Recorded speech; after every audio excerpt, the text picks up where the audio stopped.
चीन में आयोजित हुई एससीओ समिट में तीनों राष्ट्र अध्यक्षों को एक साथ देखकर पूरे यूरोप और अमेरिका में मानो हड़कंप मच गया है। जो ट्रंप बल्लियां उछल रहे थे भारत के ऊपर टैरिफ लगाने के लिए और 50% टैरिफ है वो आफ्ताह कर दिए थे, अचानक से पूरे वर्ल्ड ऑर्डर की स्थिति को देखते हुए एकदम से उनके होश फाख्ता हो गए और लगा कि शायद ट्रंप कितने बीमार हो गए कि उनका चेहरा ही उतर गया। एकदम से उनके ट्वीट आने लगे। कल तो अजीब तरह का एक उनका ट्वीट आया कि तीनों राष्ट्राध्यक्षों व्लादिमीर पुतिन, भारत के प्रधानमंत्री नरेंद्र मोदी और चीन के राष्ट्रपति शी जिनपिंग की फोटो लगा करके राष्ट्रपति ट्रंप ने एक ट्वीट किया रात को कि लगता है कि हमने भारत और रूस को चीन के हाथों खो दिया है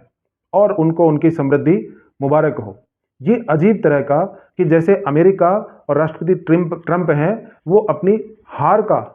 संकेत दे रहे हों कि जो हमने प्रयास करने थे टैरिफ के माध्यम से एशियाई मुल्कों को डराने धमकाने का जो काम करना था वो किया, लेकिन पार नहीं पा सके और ये तीनों देश जाकर के एक हो गए। जो दक्षिण एशियाई संगठन, जो दक्षिण एशिया के देश इकट्ठे होकर के और यूरोपियन और अमेरिका के सामने लड़ने की एक प्लानिंग जो कर रहे हैं, वो एससीओ समिट में डोनाल्ड ट्रंप और यूरोपियन कंट्रीज में अच्छे तरीके से देखी गई। ये उनको जच ही नहीं रहा है। अमेरिका को ये लगता ही नहीं था कि भारत चीन की तरफ जा सकता है। चीन की स्वतंत्र नीति है, वो गुटनिरपेक्ष विदेश नीति को मानता है और अमेरिका को छोड़ के तो जा ही नहीं सकता, क्योंकि पूरे भारत का पालन पोषण तो अमेरिका ही कर रहा है, हम जितना टैरिफ लगाएंगे वो देगा। ये सब मुगालते में अमेरिका, उनके राष्ट्रपति, उनके जो ब्यूरोक्रेट्स हैं या उनके मंत्री, कैबिनेट, पूरा यूरोप, ये सब इस भरोसे बैठे थे कि भारत को दबा लेंगे। लेकिन भारत ने अपनी मजबूत वस्तुस्थिति और अर्थव्यवस्था को देखते हुए चीन के साथ, और रूस चीन का जो एक मित्रता का जो स्वरूप है उसकी तरफ हाथ आजमाया, क्योंकि भारत के विकल्प खुले हैं, बहुत ज़्यादा विकल्प हैं भारत के पास। इसलिए एससीओ समिट में जो फोटो प्रधानमंत्री मोदी और व्लादिमीर पुतिन और शी जिनपिंग की वायरल हुई, उसके बाद से डोनाल्ड ट्रंप हैं उनको नींद नहीं आई और अचानक से उनके मंत्री और कैबिनेट के जो सदस्य हैं वो भड़क गए। CNN पर और अलग अलग जो चैनल्स हैं उनके ऊपर वो इंटरव्यू देने लगे और एक महाशय जो उनके उद्योग मंत्री हैं हॉवर्ड गुडविल, वो तो यहाँ तक कह गए कि देखना कि नवंबर तक, यानी 2-3 महीने बाद भारत टेबल पर आएगा, टॉक करेगा और अमेरिका की सारी शर्तें मानेगा, रशिया से तेल लेना बंद करेगा और प्रधानमंत्री मोदी ट्रंप से माफ़ी मांगेंगे और फिर देखते हैं कि ट्रंप साहब क्या करते हैं, क्योंकि वो इसी के लिए जाने जाते हैं। इस तरह की धमकी भारत को खुले मंच से और किसी चैनल के माध्यम से वहाँ के उद्योगपति ने दी, क्योंकि कुछ ही देर पहले हमारे जो वाणिज्य मंत्री हैं पीयूष गोयल, उन्होंने भी वक्तव्य दिया था कि हम अपने विकल्पों पर काम कर रहे हैं और हमारे पास 50 से ज़्यादा देशों में विकल्प खुले हैं और हम अपने व्यापार को वहाँ तक फैलाएंगे। तो ये सुनते ही वहाँ के लोगों में जो फ्रस्ट्रेशन है, हालांकि ये एक दिन की बात नहीं है, अब तो खुलकर के सामने आ रहे हैं कि यूरोप और यूएस भारत के बारे में क्या सोचते हैं। इसका जवाब दिया हमारे वित्त मंत्री निर्मला सीतारमण ने कि हम सभी तरह की प्लानिंग कर रहे हैं और चाहे जितना भी वो टैरिफ लगाएं हम उसके लिए तैयार हैं। इसको देखते हुए डोनाल्ड ट्रंप ने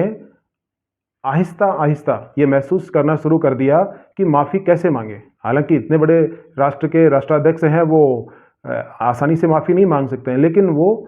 नरेंद्र मोदी को जितना हल्के में ले रहे थे और जितना वो समझ रहे थे कि मैं मित्रता की गलबैयाँ डाल करके और भारत को झुका लूँगा, उतना नहीं हो पाया और उनकी जो हैसियत जो वर्ल्ड ऑर्डर में थी वो गिरती हुई नजर आई, क्योंकि उनकी PR टीम होती है, उनके देश के लोग भी होते हैं, सलाहकार भी होते हैं, बाहरी तौर पर वो कुछ भी कर सकते हैं, लेकिन आंतरिक रूप से डोनाल्ड ट्रंप को और उनके जो सलाहकार हैं उनको लगने लग गया कि अब मामला बिगड़ गया है, क्योंकि भारत को अमेरिका से दूर करना और चाइना की तरफ भारत का जाना किसी भी सूरत में जो वर्तमान ग्लोबल ऑर्डर है उसमें फिट नहीं बैठता है। क्योंकि सारी विदेश नीति का ताना बाना ग्लोबल साउथ से ही शुरू होगा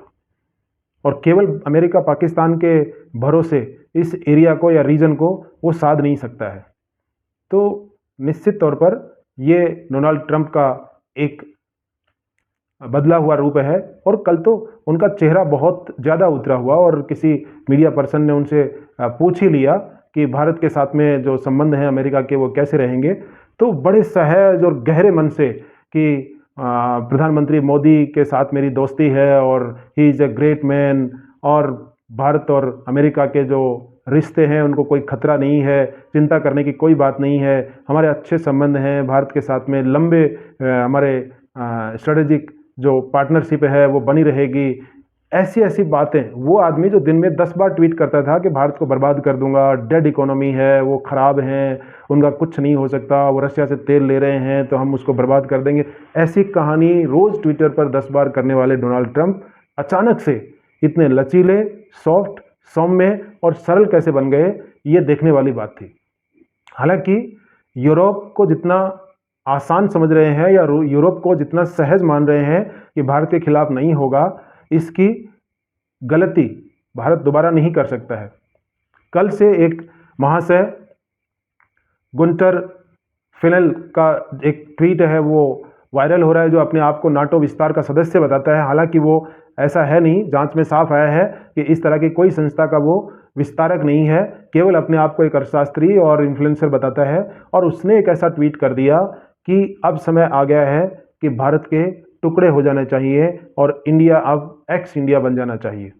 इस तरह की हैरत अंगेज ट्वीट उसने की और पूरी दुनिया में वो वायरल हो गए, बहुत सारे आर्टिकल्स उसके ऊपर लिखे गए हैं और भारत सरकार को भी तेज़ी से आगे आकर के उस अकाउंट को भी बंद करना पड़ा। ये सोच यूरोप के देशों में, ऑस्ट्रेलिया हो या फिर आपका ब्रिटेन हो या जितने भी तमाम जो देश हैं, उनके अंदर भारत को लेकर के जो अंदर ही अंदर एक घुटन पैदा हो रही है कि कोई एक सामान्य सा देश, सांपों का देश कहा जाने वाला, अचानक से 5वें नंबर पर, चौथे नंबर पर और उससे भी आगे बढ़ती हुई इकोनॉमी कैसे बन गया है। तो ये पूरे यूरोप के लिए एक आदर्श स्थिति नहीं है। हालांकि उसमें से कुछ देश हैं जैसे फिनलैंड है और जर्मनी है, ये कई ऐसे देश हैं। जर्मनी के राष्ट्राध्यक्ष जो अभी चुनाव हुआ है, उन्होंने साफ तौर पर इस बात को कहा है कि हमें यूएस यानी अमेरिका से आज़ादी चाहिए। लोग पूछ रहे हैं कि आप तो आज़ाद हैं, लेकिन उन्होंने ये बताया कि किस तरह से आर्थिक गुलामी है वो अमेरिका की झेलनी पड़ रही है। इसलिए जो नई सरकार बन रही है वो नहीं चाहती कि अमेरिका के आधिपत्य और जो एक दादागिरी जो यूरोप के ऊपर है वो ज्यों की त्यों बनी रहे, क्योंकि यूरोप भी अंदर से बिल्कुल खाली हो चुका है। उसका सारा पैसा और एनर्जी है वो यूक्रेन की ओर डाइवर्ट कर दी गई है अमेरिका के द्वारा, सारे हथियार वहाँ भेजे गए हैं। और फ्रांस तो यहाँ तक नौबत आ चुकी है कि वो IMF के पास चंदा मांगने के लिए जा रहा है। तो स्थिति इतनी विकराल हो चुकी है कि पैसे को इकट्ठा करने के लिए यूरोप और अमेरिका किसी भी हद तक जा सकते हैं।